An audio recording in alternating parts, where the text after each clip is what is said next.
Kaya niya mag-parallel parking. Sabi ko, shit! Bongga. Kailangan ko nun. Kasi feeling ko kaya ko mag-drive.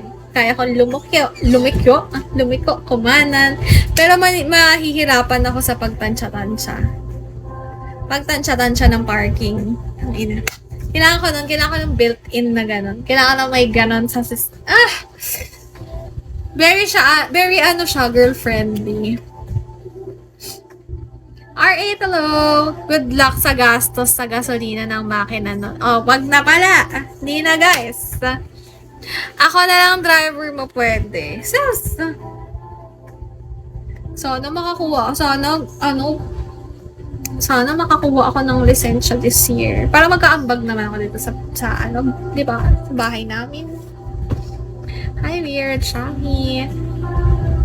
Gusto ko na matutong magmaneho. Sayang, yung daddy ko magaling magmaneho yun eh. Pero hindi ako nagpapaturo sa kanya kasi ang iksi ng pasensya nun. Sobrang iksi ng pasensya ng tatay ko. Mumurahin lang ako nun. Alam ko na yun. Ida-drive ka daw niya. Drive you like, yeah! Bongga. Bakit ang daming lalaki ang may gusto sa Honda Civic? Tapos gusto nilang pinapapogi yun. Ay, kawawa pala mali. Ba't kawawa yung manliligaw kong fuckboy car kasi? Pero maganda ba ang Honda Civic? Kasi ako personally, hindi ako nagugagandahan eh. Kamukha lang niya yung Mirage, Vios, ganun. Japan kasi ang Honda Civic. Wait, well, alam ko naman magandang makina ng Honda. Kasi nga, tignan niya Red Bull sa Formula 1. Honda ang gamit nila na makina. Oo naman, lalo yung Type R. Type R. Alam ko naman, aware naman ako sa ganda ng makina ng Honda. Pero, bakit Honda Civic ang gusto nila? Eh, ang dami-daming Honda. Honda Race, charis!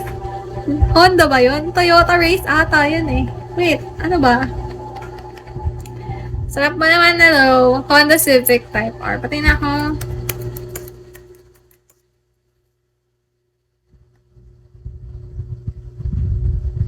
Hindi ko kasi gusto yung ganito eh. Parang ang baba masyado. Hindi ko cup of tea. Pero kayo, mas maganda lang, mas gusto niyo yung ganyan. Kung magaganto ako, edi magmamuscle car na lang ako. Dami kong pera, di ba?